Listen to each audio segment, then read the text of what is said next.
Obrigado, Thaís. Queria chamar aqui a Márcia, de Maringá, o Ivan, de Belém, o Rodrigo, do Instituto Arapiaú, e o Rafael, do Votorantim. Cadê o Rafael? Está aí.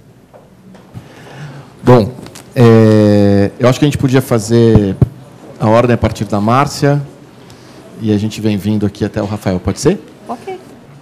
Bom, boa tarde a todos. Meu nome é Márcia Santin. Quero agradecer a oportunidade, viu, Alexandre, e as demais entidades presentes. É um prazer para nós, a RAPS, Arapiaú. Para nós é um prazer estarmos aqui falando um pouco do case de Maringá.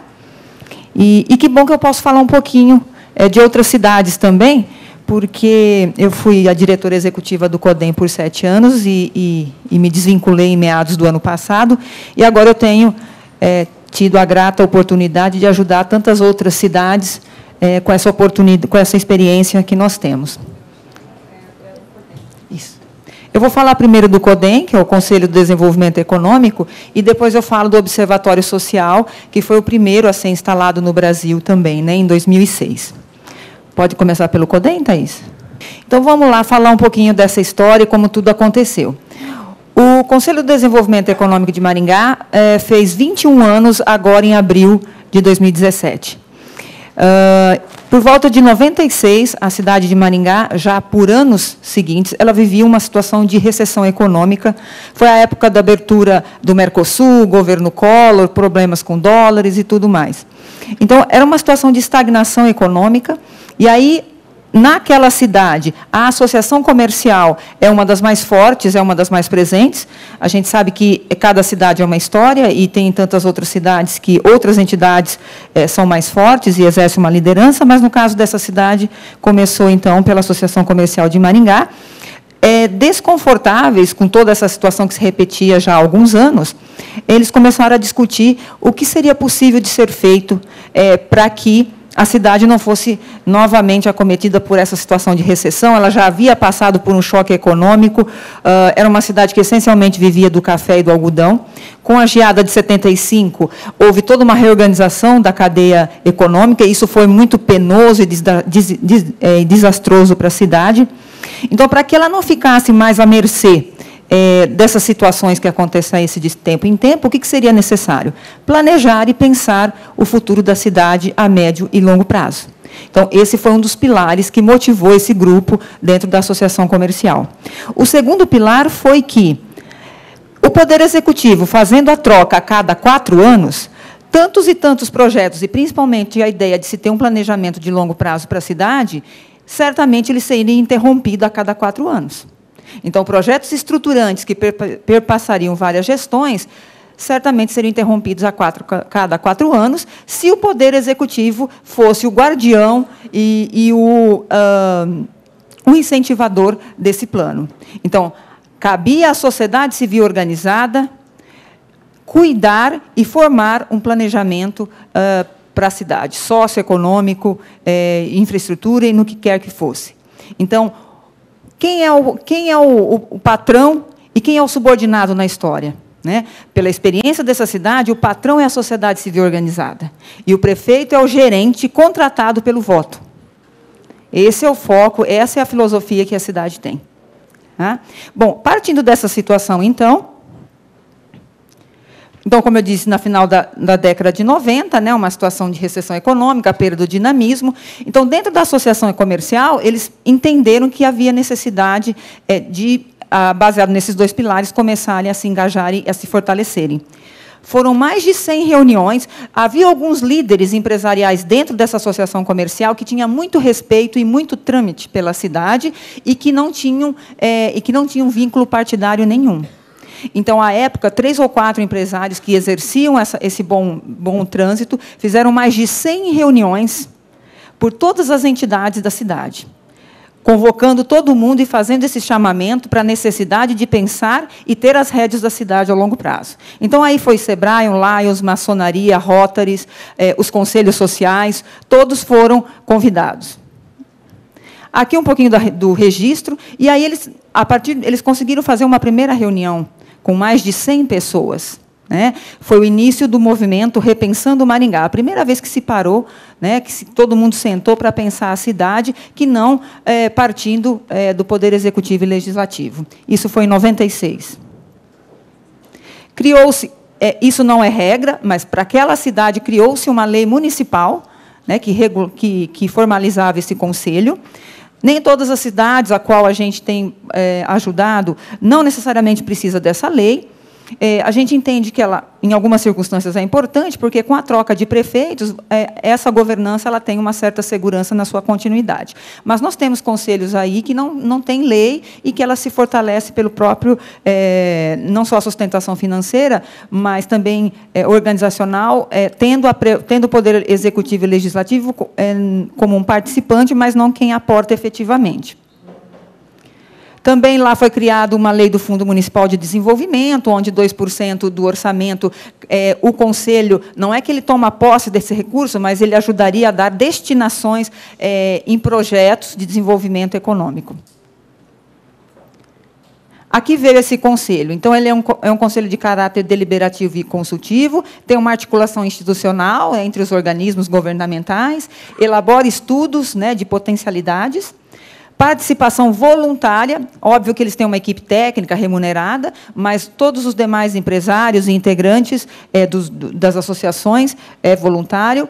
Trabalham hoje numa visão de futuro e planejamento. Aqui também mais um parênteses, cada cidade tem uma realidade, né? Tem cidades que eu trabalhei em que eles não tinham maturidade para trabalhar num planejamento de futuro. Então, nós trabalhamos numa série de indicadores que alimentaria o PPA da cidade, então, numa visão mais de curto e médio prazo, porque tem cidades que o que realmente incomoda os cidadãos naquele momento é o INDEB baixo, é uma falta de infraestrutura, é o endividamento da gestão pública, enfim. E aí, num segundo momento, depois de 1 ou 2 anos de organização e de entendimento, você começa a criar ambiente para pensar a cidade mais a longo prazo. Tá? Então, isso varia muito de ambiente em cada cidade. No caso do CODEM, ele tinha ambiente, né, de associativismo, de cooperativismo suficiente para pensar num planejamento mais de longo prazo, né? Um suporte técnico profissional, representatividade política apartidária. Então, é uma cidade que ela consegue eleger muitos deputados estaduais, federais, a vice-governadora é de lá, mas das mais variadas legendas, e esse conselho, por ser apartidário, ele dialoga com todos. Então, por isso, apartidário. Foco no desenvolvimento econômico e representatividade da sociedade civil organizada. Aqui, só passando rapidamente, como que ele está posto na sua hierarquia, né? O plenário é a instância maior, com reunião mensais, né? Onde estão todas as entidades que formam, ali estão as grandes decisões. Tem uma diretoria, presidente, vice, primeiro e secretário, eleito anualmente. As câmaras técnicas, que é onde são discutidas as temáticas, né? Que derivam desse plano de longo prazo, e aí tem-se a participação de todas as entidades. E a secretaria, que é o corpo técnico que faz a gestão no dia a dia. Essa é a única instância em que é remunerada. Aqui também é uma realidade dessa cidade, mas cada cidade é a sua. Então, para compor essa plenária, quais são as entidades, né, que cabem ali ter 1 ou 2 cadeiras, dependendo do tamanho dessa entidade na cidade? Então, cada cidade tem a sua composição. Por isso, não vou me deter aqui. Opa. Vê, Thaís, você está melhor para mim, porque a gente está com mau contato. As câmaras técnicas também vai de acordo com o planejamento e a realidade de cada cidade, não quer dizer que sejam as mesmas. Aqui foi trabalhado qualificação e treinamento, atração de investimentos, agricultura, que é muito forte na região, o setor têxtil, enfim. Essas câmaras técnicas foram logo do início. Com o tempo, muitos assuntos vão se exaurindo e elas vão sendo inativas, né? Não impede que elas sejam reativas no momento seguinte, quando um assunto é pertinente àquela temática. E outras vão surgindo conforme a demanda. Comissões também, né, um pouco mais específica que as câmaras técnicas. Falando um pouquinho, então, dos projetos realizados nesses 20 anos. Né? Houve a internacionalização do aeroporto para cargas, né, que é um aeroporto municipal, uma série de obras que eram impactantes para a cidade, que também teve a participação. A Universidade Estadual já carecia da inserção de tantos outros cursos demandados pela sociedade civil. Então, houve um movimento muito forte desse conselho, junto com as autoridades políticas locais, junto ao governo do Estado, para que esses cursos viessem para a cidade. Então, há o papel também desse conselho em ele fazer força junto às instâncias municipais políticas para que elas ganhem maior representatividade no diálogo com o governador, deputados federais, senadores, ministérios, que assim seja.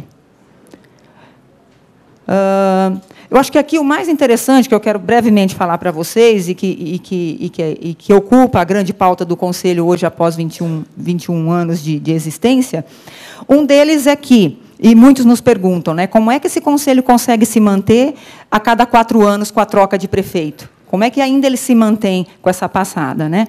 É uma cidade em que ela tem uma cultura de se associar muito forte. Isso já está no DNA da cidade. Então, e basta ver que a associação comercial está entre as primeiras em per capita.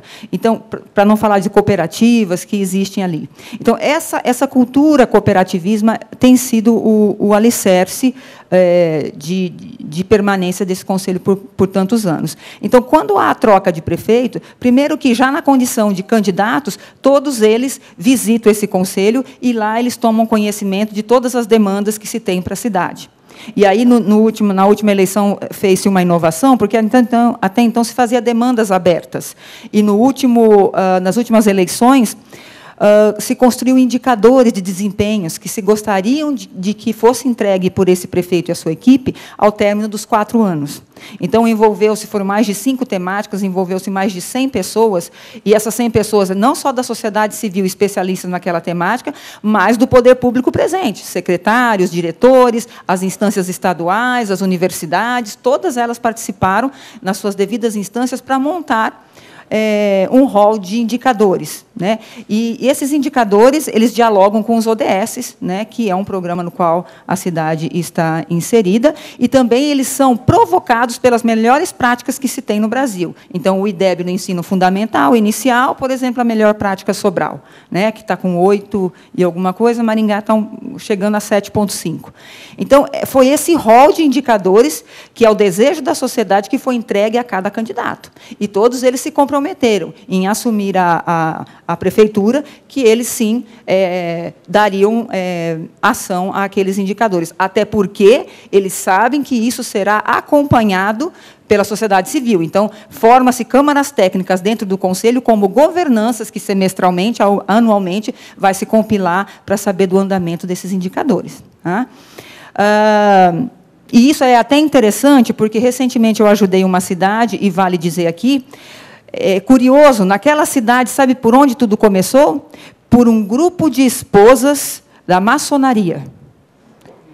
Então, foi por lá que eles começaram, as senhoras, a se movimentarem, né? A cidade com endividamento de 40 milhões, com problemas na gestão pública, uma cidade de 90 mil habitantes, também com problemas na economia e endividamento do poder público. Então, eles começaram esse movimento envolvendo outras cidades. E aí eu até os ajudei nesse trabalho, também fizemos essa composição de indicadores para que o prefeito recebesse essa contribuição no plano plurianual, que ele vai fechar agora em dezembro. Então, foi um primeiro exercício de movimentação, de articulação da sociedade, de forma que, daqui 1 ano ou 2 anos, com esse amadurecimento de participação, de acompanhamento, a gente tem ambiente para começar a pensar a cidade mais a longo prazo. Tá? O último projeto, e esse é o que está em pauta no Conselho nesse momento, é o Master Plan para a cidade. Então, em 2012, eles começaram esse movimento, a cidade é nova, tem 70 anos. Então, como será Maringá em 2047, quando ela fará 47 anos? E aí tem-se o entendimento de que quem tem que cuidar desse planejamento a longo prazo é a sociedade. Não se espera que o Poder Executivo vá cuidar. Esse planejamento, sim, ele vai ter desdobramentos a cada 4 anos, que vai estar na pauta do prefeito. Mas, a longo prazo, quem monitora, quem garante que esse planejamento vai ter continuidade, independentemente dos partidos políticos que ali estejam, é a sociedade civil organizada. Em Maringá, nesses 21 anos, todas as legendas, PT, PP, PMDB, PSDB, e nenhuma delas descontinuou, porque os prefeitos sabem da força e da organização e do poder de voto que mais de 100 entidades engajadas nesse conselho têm. E aí, se for só a associação comercial, são quase 6.000 associados. Então, o poder de engajamento e de voto, de representatividade que essa sociedade tem, faz com que qualquer prefeito siga, né, e respeite e trabalhe ouvindo o que esse conselho tem a dizer. Então, só para finalizar, a equipe técnica desse conselho, no caso de Maringá, ela é sustentada pela prefeitura, né, porque entende-se que é o mínimo que a prefeitura pode fazer, em torno de 500 a 600 mil reais mês, o orçamento.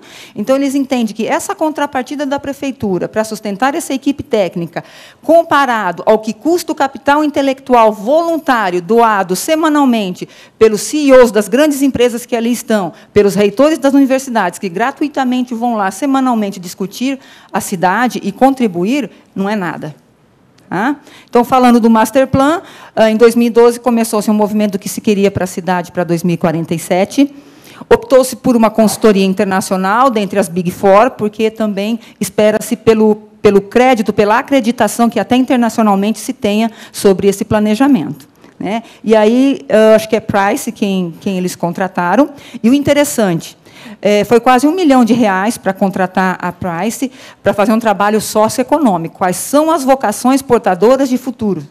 Essa é a resposta que o planejamento tem que dar para a cidade. Num segundo momento, após se saber qual é a direção econômica que a cidade vai ter, aí sim parte-se para um planejamento urbanístico, né, para que ela tenha conexão com as escolhas econômicas que se fez. Ok? E aí o interessante que eu queria dizer para os senhores, quase R$1 milhão. Sabe quem pagou? A sociedade civil.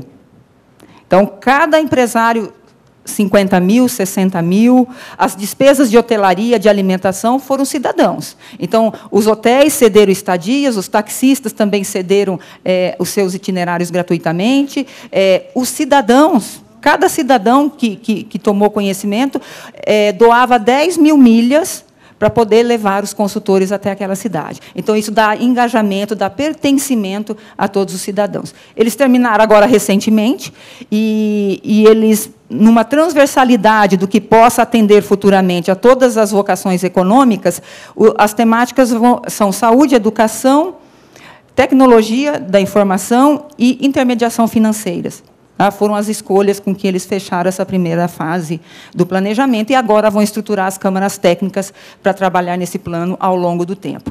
Se fechou um acordo com a prefeitura de que esse plano servirá de input para o plano diretor da cidade, de forma a garantir o alinhamento entre o que a sociedade está fazendo e o Poder Executivo possa executar naquele alinhamento. Quando chegar o próximo prefeito, até porque, e aí é interessante para a RAPS, esse ambiente é muito rico para a formação de empreendedores cívicos e para a formação de futuros políticos. Desse ambiente já saiu vereadores, prefeitos, né, lideranças que um dia participaram do Jovem Empresário e hoje já estão à presidência do CODEM, já estão na diretoria da Associação Comercial, ou já estão liderando outras entidades da cidade. Então, além de você ter todo esse futuro e toda essa situação positiva socioeconômica da cidade, você também tem um ambiente muito rico para a formação dos futuros líderes, tanto políticos quanto civis da cidade. Gente, rapidamente falando, era isso. Eu vou estar por aí também, se tiverem alguma outra dúvida. A gente está à disposição. Tá? Então, só dizer que, lá no caso de Maringá, começou-se pela associação comercial, mas, como eu dei exemplo aos senhores, né, tantas outras cidades também têm feito e se engajado através de outras entidades, através de outros arranjos também. Tá? Bom, falando de um outro case de Maringá, do Observatório Social, como eu disse aos senhores, ele foi fundado em 2006. Entre 99, nos anos 90, Maringá teve um problema de quase 100 milhões de desvio público. 100 milhões de reais na década de 90 de desvio público, corrupção, pelo secretário da Fazenda da época. E aí, esse foi um dos propulsores a se formar o Observatório Social em 2006 na cidade. Ele é formado, basicamente, por aposentados, né, seja do setor público, privado, professores, alunos, né, que são voluntários.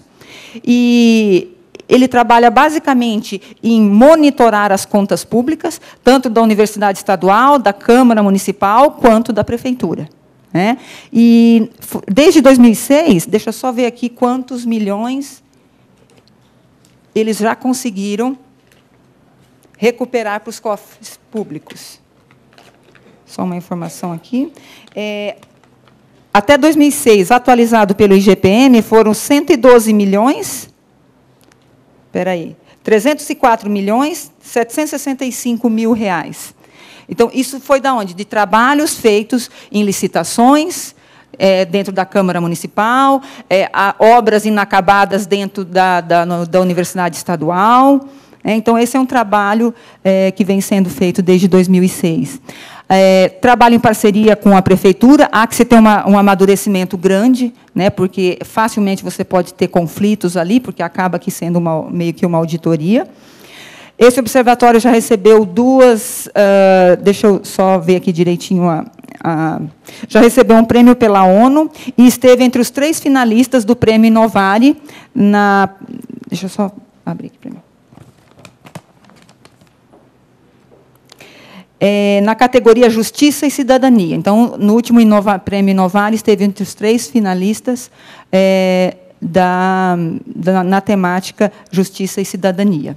Tá? Então, rapidamente falando, o observatório é isso, e eu também posso dar maiores detalhes depois da minha fala. Obrigada, era isso. Obrigado, Márcia. Agora eu queria passar para o Ivan, vai falar da experiência de Belém. Por favor, Ivan. Boa tarde. Meu nome é Ivan Costa, eu estou atualmente respondendo pela presidência do Observatório Social de Belém e pela presidência do Conselho Superior do Observatório Social do Brasil, a rede, que é uma das metodologias e organizações aí listadas, gentilmente listadas pela RAPS, nesse guia. Eu gostaria de agradecer à RAPS e ao Instituto Arapiaú pela oportunidade de compartilhar aqui. Não é? É bom a gente mostrar toda essa diversidade de Brasil. Eu gostaria muito de falar da minha cidade, como você falou, de Maringá. Mas, realmente, eu acho que a minha cidade ela espelha a maioria das cidades brasileiras. Não é? Por exemplo, nossos planos plurianuais são fictícios, a LDO é um mero instrumento formal e a LOA ninguém sabe, ninguém viu. E também a gente tem um baixíssimo índice de participação social, onde normalmente a gente tem muita reclamação, até chega a proposta, só que a proposta nunca vem acompanhada de ajuda. Sempre diz assim, olha, por que você não tem essa ideia? A gente costuma responder, porque a gente precisa de você para implantar. E, normalmente, a gente não consegue o eco. Então, essa experiência que a gente tem trazido dentro dessa realidade, eu creio que a gente pode colaborar, porque é a maioria, pelo menos, das realidades que a gente vê. Né? O próprio Ademar colocou que, quando a gente volta a ser só. E foi exatamente nesse sentido, nesse desafio, que a gente começou a querer compartilhar aqui com vocês a experiência de algumas coisas aqui. Eu vou contar brevemente um pouco da história do que a gente passou em Belém, porque talvez vocês passem por isso também. Nós temos 2 experiências em 2 grandes redes, que é tanto a Rede de Observatório Social do Brasil, como também a Rede Social Brasileira por Cidades Justas e Sustentáveis. Então, quando foi em 2010, 5 pessoas se reuniram numa casa de uma senhora assim, muito atuante no bairro da Cidade Velha, e perguntamos o que é que a gente podia fazer em Belém durante uma grande onda de violência que tinha, que só teve aumentado ao longo dos anos. Bom, a primeira ideia que a gente teve foi olhar a experiência da nossa São Paulo. Uma experiência fantástica, muito bonita. E a gente disse, vamos trazer a nossa São Paulo para Belém. Olha que ousadia, né? Vamos fazer a nossa Belém. Então, nós viajamos, chegamos, conhecemos parceiros maravilhosos, a Karine, amigos meus, a Socorro, pessoas maravilhosas que, ao longo do tempo, e a gente conseguiu se conectar a essa rede, mas a gente, quando voltou a Belém, trouxe uma grande dificuldade. Como nós vamos falar da experiência de indicadores para a nossa cidade, se a maioria da população mal sabe que o nome desse dedo é indicador? Não é verdade? O que dizer, então, de indicadores sociais, ou falar de DEB, falar de outras coisas?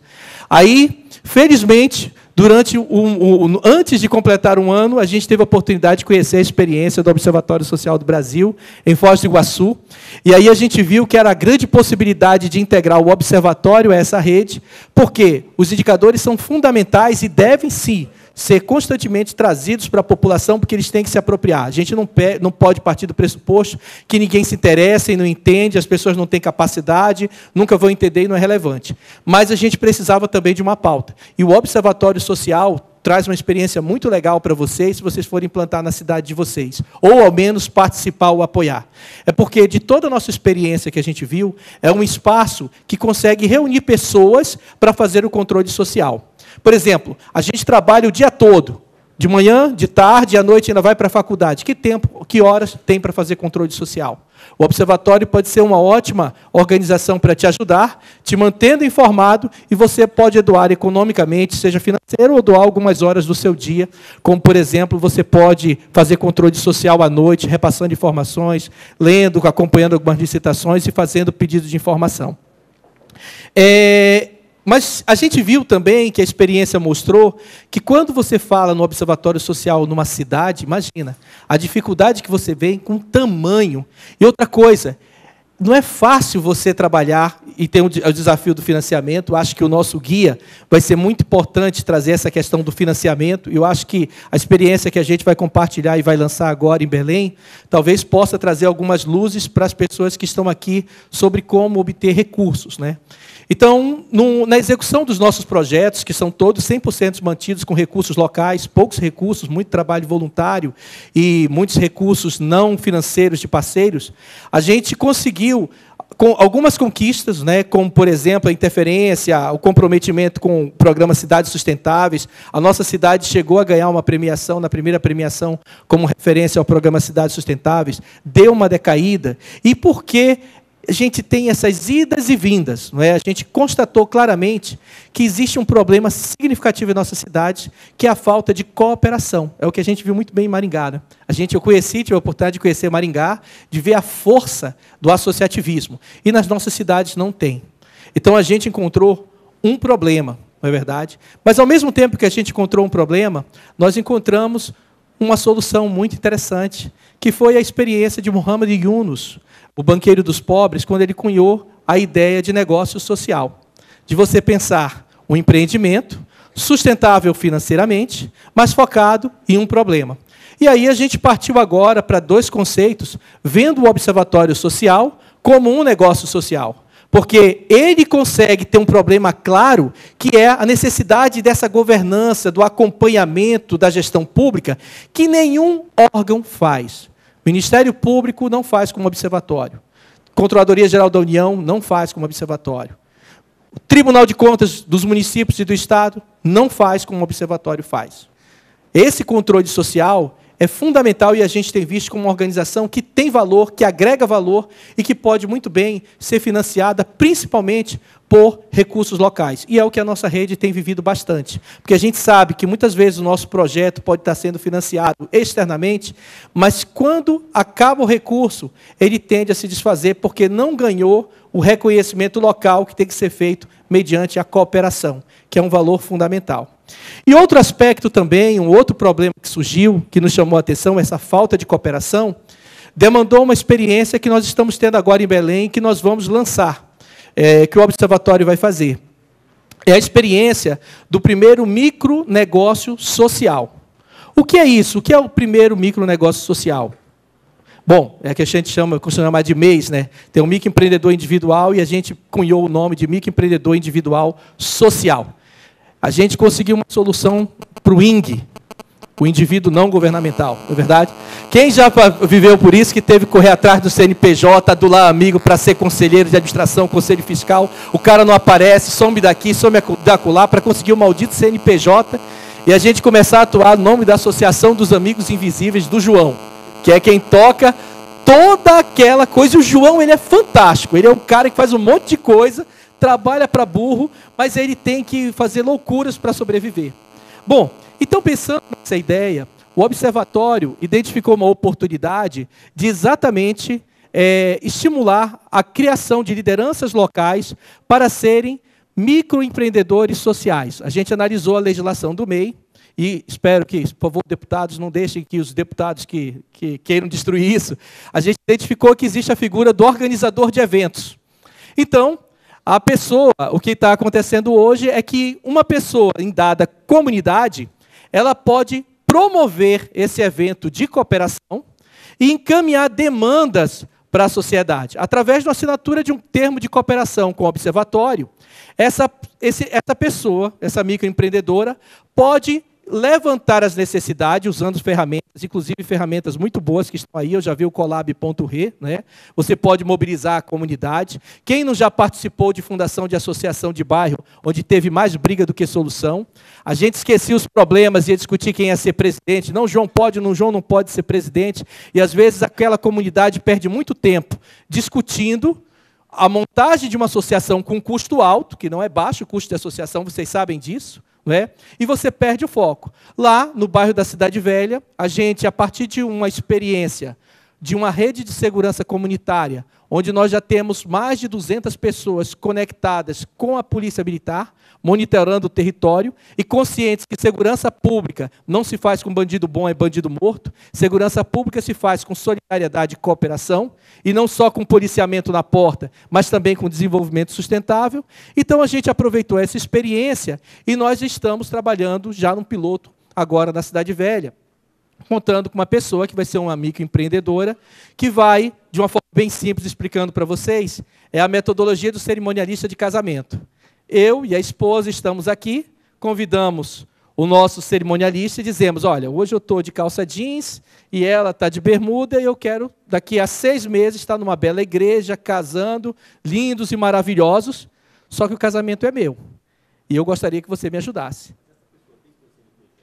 A pessoa vai ser um MEI, eu vou explicar bem para vocês. A pessoa ela vai tirar ela já está, a pessoa já tem um MEI, conta corrente, já está registrada como MEI, tem um CNPJ, ela é organizadora de eventos, entendeu? E o que é que ela vai fazer? Ela já organizou, nós já tivemos o primeiro evento, onde o observatório entrou com a metodologia, levantamos o cenário futuro desejado, e ela, com o apoio do observatório, vai atuar na facilitação das pessoas do encaminhamento de demandas. Como, por exemplo, nós estávamos sem uma unidade policial, ela conseguiu, através de uma mobilização, um espaço para uma mudança de uma unidade policial, e, obviamente, todas aquelas demandas onde eu, cidadão, não tenho tempo, eu conto com essa copromoção.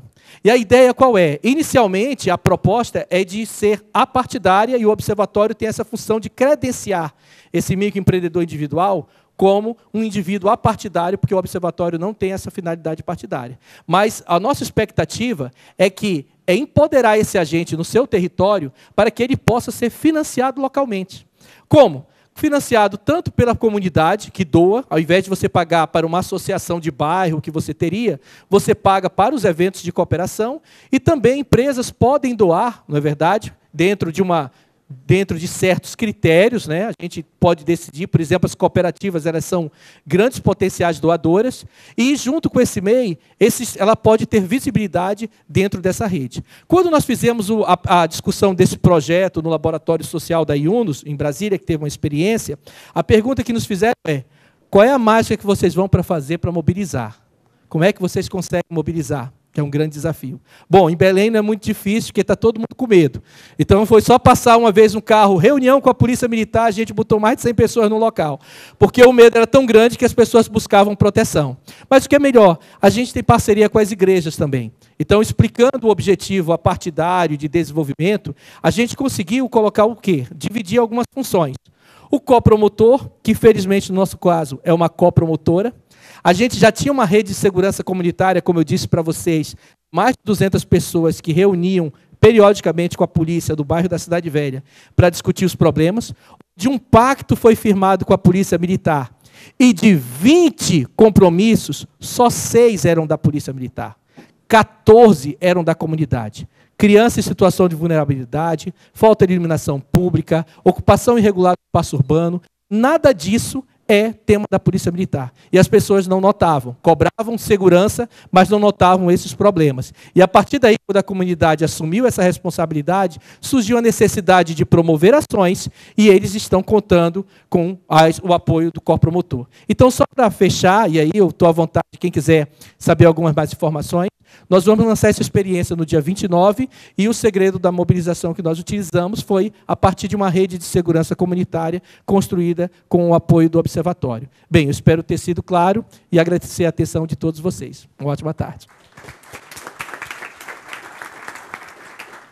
Obrigado, Ivan. Agora a gente vai chamar para falar o Rodrigo.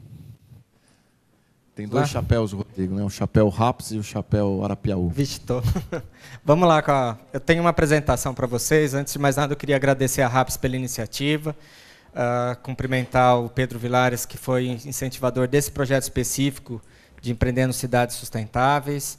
Agradecer ao Marcos da RAPS, ao pessoal da Rede Nossa São Paulo, Oded, Zuleika, o Jorge Abrão, enfim, que ajudaram nessa iniciativa. Quero fazer um agradecimento também especial ao Marcelo Furtado, que é o nosso diretor e foi incentivador ao longo de todo esse projeto.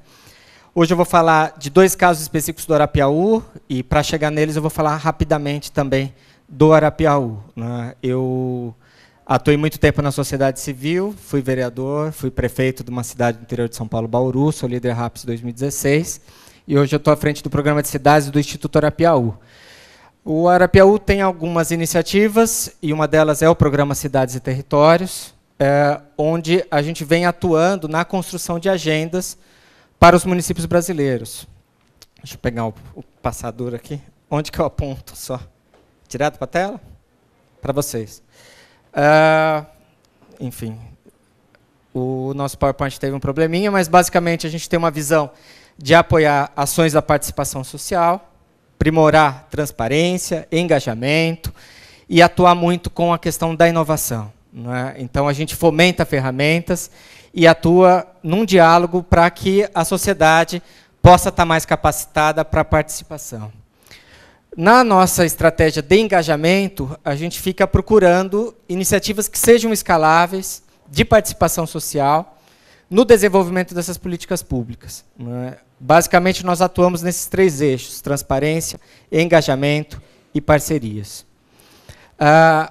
Nossas iniciativas estão alinhadas com esse formato que vem da Agenda 21 e que é o formato que foi adotado também nesse projeto, nesse programa agora da RAPS de Empreendendo Cidades Sustentáveis. Basicamente, uma estratégia onde você atua engajando, sensibilizando, mobilizando a sociedade civil, parte para uma estratégia de diagnóstico, que pode entrar num nível maior ou menor de detalhamento, atuamos na formulação das políticas públicas, atuamos, de certa forma, cobrando o poder público na implementação, porque a implementação tem muito mais cara de poder público que sociedade civil, e depois o monitoramento e avaliação, que basicamente vai completando o ciclo, né? Nós temos projetos hoje em algumas dessas principais áreas, onde hoje eu vou falar basicamente de dois deles: o case de Sobral e o case de Três Lagoas, que são iniciativas desenvolvidas em conjunto com o Instituto Votorantim. Está aqui o Rafael do Instituto Votorantim, que é grande parceiro dessa iniciativa. Vamos lá. Começar por Sobral. Basicamente, o que a gente quis: criar protótipos. Então, nós escolhemos algumas cidades, foram 4 cidades que nós escolhemos, onde nós resolvemos testar essas metodologias e avaliar se essas cidades conseguiriam ter, depois de um certo tempo, um plano de visão de futuro e uma sociedade engajada, né? O objetivo principal não é o plano em si, apesar de a gente ter conseguido, em um ano, ter os planos prontos dessas cidades. O objetivo principal é o engajamento da sociedade civil, né? A gente tem hoje uma certeza muito grande de que não basta a gente ter um documento, e as prefeituras hoje têm feito uma quantidade muito grande de planos, de projetos, de programas, e que ficam parados, ficam na gaveta, ficam na prateleira, né? O que a gente precisa é que esse pilar do engajamento aconteça para que o plano, o planejamento, a visão de futuro, ou um projeto qualquer, seja, de certa forma, empoderado pela sociedade civil local e, com isso, ganhe corpo, ganhe vida e as coisas aconteçam. O caso específico de Sobral de Futuro, né? Tem uma visão de futuro clara, uma única Sobral sustentável inclusiva, onde todos os cidadãos tenham acesso aos benefícios urbanos, culturais e sociais, num processo contínuo e dinâmico de desenvolvimento. Houve uma etapa, no começo de 2016, de sensibilização da população. Foi feita uma coleta de dados secundários, um diagnóstico muito claro da realidade local, dos territórios da cidade. Partiu-se para oficinas de planejamento, seminários e, ao final de 2016, nós temos um plano pronto. No site é possível acessar esse plano, acessar vídeos, enfim, informações mais detalhadas. Nós estamos numa fase agora de pegar esse plano e inserir ele dentro do PPA, né? Algumas cidades no Brasil têm orçamentos participativos, mas é muito raro essa lei orçamentária, que é o PPA, ser elaborado de forma participativa. No caso específico de Sobral, nós estamos nessa fase hoje, em conjunto com o Instituto Polis, elaborando um plano plurianual, com a visão desse planejamento, e um plano de metas muito focado também no plano elaborado junto com a sociedade civil. Então, a gente espera que agora o plano, mais a sociedade civil engajada, porque foi criado um comitê gestor da sociedade civil, mas a inserção desse plano na política de curto prazo de 4 anos, através do plano plurianual, possa resultar, de certa forma, num processo de transformação social. É importante dizer que as mudanças de uma cidade não acontecem rapidamente, não basta você ter um plano e achar que em 1 ano a gente vai conseguir implementar tudo isso. No caso específico de Sobral, tem toda uma estratégia de monitoramento cidadão, que eu não vou entrar aqui em detalhe, mas foi criado um observatório social, que a gente chama de comitê gestor, e que acompanha toda a rotina desse projeto. No caso específico de Três Lagoas, que é a outra iniciativa, em Três Lagoas, vamos lá de novo.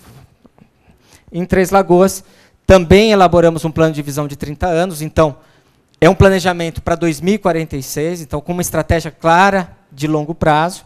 Só que, nesse caso específico, nós usamos uma outra metodologia. Nós usamos uma metodologia do Banco Interamericano de Desenvolvimento, do BID, que é a metodologia Cidades Emergentes Sustentáveis, onde é feito, além de um trabalho de diagnóstico, de ouvir a população, é feito um trabalho de pesquisa avaliando a percepção da sociedade, né? Então, tem toda uma metodologia diferente para você chegar no sonho da população, o que a população pensa, para poder traduzir isso dentro de um plano. Então, da mesma forma, foram feitas consultas, foram analisados os indicadores que seriam trabalhados, linhas estratégicas foram definidas, foi elaborado o plano, e agora, de novo, nós estamos construindo o PPA, construindo o plano de metas, e no caso específico de Três Lagoas, tem uma outra iniciativa que nós estamos elaborando a legislação de transparência e acesso à informação para o município. Toda uma estratégia também de monitoramento cidadão, onde, na oitiva da população, foi feita uma pesquisa de opinião pública, onde mais de 1.000 pessoas foram ouvidas, dentro dessa inserção nessa metodologia do Banco Interamericano. Mais recente agora, nós fizemos esta publicação, que muitos de vocês já devem ter visto, lá fora tem disponível para quem quiser, em conjunto com a Fundação Getúlio Vargas, ela acabou de sair do forno também, onde nós tentamos analisar as experiências do Instituto Arapiaú, com Três Lagoas, com Sobral e com mais outras 2 iniciativas, uma no Rio de Janeiro, de uma agenda metropolitana, junto com a Casa Fluminense, e de uma outra em Curitiba, junto com o Comunitas. E, basicamente, nós percebemos que é muito relevante e fundamental a análise do arranjo participativo local, como é que a sociedade se organiza, isso é um grande desafio para o Brasil. Como é que a gente faz o engajamento também do poder público, porque não basta a sociedade civil ter um plano, e esse plano não dialogar com o setor público. Como é que pode se dar a tomada de decisão em âmbito tanto da sociedade civil quanto no âmbito governamental, e a representatividade dos processos. Então, o que a gente percebe é que, dependendo do local, a sociedade se organiza de maneira diferente, tem setores mais fortes, setores mais fragilizados, e que precisam estar todos, de certa forma, integrados. Outro elemento fundamental, a transparência e o acesso à informação, que é algo que o Brasil conquistou uma legislação específica disso, mas a sociedade civil tem usado muito pouco. As capacidades institucionais dos atores envolvidos, a abordagem territorial, ou seja, como é que esse plano dialoga com a realidade das pessoas, qual é a inserção dele no território, se ele é eminentemente urbano, ele é rural também, e como é que vai se dar o financiamento de todo esse processo. Isso talvez seja um dos grandes desafios, porque são poucas as fontes de financiamento para esse tipo de experiência. Basicamente, nós temos análises hoje sobre como cada uma daquelas questões se dá, tanto em Sobral, né, quanto em Três Lagoas. Acho que não é necessário, mas, basicamente, nós conseguimos, depois de um ano, já fazer avaliações do ponto de vista desses elementos fundamentais em cada um desses planos. Desafios daqui para frente, né? Basicamente, fazer com que esses observatórios que foram criados nessa cidade adquiram legitimidade, ganhem vida, comecem a atuar sem a necessidade do apoio de instituições de fora, garantir financiamento para a manutenção desse grupo, para a execução das ações previstas no plano, e aqui muito também por parte do poder público, o equilíbrio do papel da prefeitura nesse processo. A gente percebeu que o tempo todo é muito delicado, a forma como que o grupo fala com a prefeitura com o grupo, é muito difícil isso, né? A sociedade civil tem um medo muito grande de conversar, de dialogar com o poder público e vice-versa, né? Tem sido esse um grande desafio, até porque os planos foram feitos no ano passado e agora prefeitos novos, como é que o plano é do prefeito anterior, o plano é da cidade, como é que se dá isso? E o fortalecimento das lideranças também para garantir a continuidade do projeto. Então, basicamente, nós fizemos essas experiências, sistematizamos, não temos condição de dizer ainda se são iniciativas de sucesso. Por quê? Porque nós estamos falando de planos de longo prazo, não é? Então, o plano foi construído, mas ele precisa agora ser implementado. A sociedade civil precisa fazer a sua parte, precisa se organizar, da mesma forma como o poder público também tem que estar o tempo todo acompanhando e monitorando para que essas coisas aconteçam. Esses projetos aconteceram em parceria com o Instituto Votorantim. Vou pedir para o Rafael também fazer alguns comentários rapidamente em relação a isso. Me coloco à disposição para qualquer dúvida ao final. Obrigado, gente. Agora eu vou falar que dá para baixar o documento de sistematização, se eles quiserem ver no site. Tá. Só o Alexandre pediu para lembrar, lá fora tem esse documento, mas isso também dá para baixar pela internet, está no Facebook, enfim, está bem disponível, e ele dialoga muito com a publicação da RAPS que saiu hoje. Então, são dois documentos que dialogam, e, enfim, e eu acho que é bem bacana poder fazer essa análise. Obrigado, Alexandre. Agora o Rafael. Bom, boa tarde. O Rodrigo acho que já falou super bem aqui dos projetos, eu não vou me alongar. Só fazer, acho que, dois comentários que eu acho que são importantes nessas duas iniciativas, né? Tanto a de Três Lagoas quanto a de Sobral, porque elas tiveram um propósito muito semelhante, mas partiram de abordagens metodológicas diferentes. E o resultado, na verdade, no final das contas, se a gente coloca uma lente para olhar, não foi tão diferente. Mas em Três Lagoas a gente teve uma abordagem muito técnica no trabalho, né? Então a gente teve consultorias especializadas, levantando indicadores, analisando números.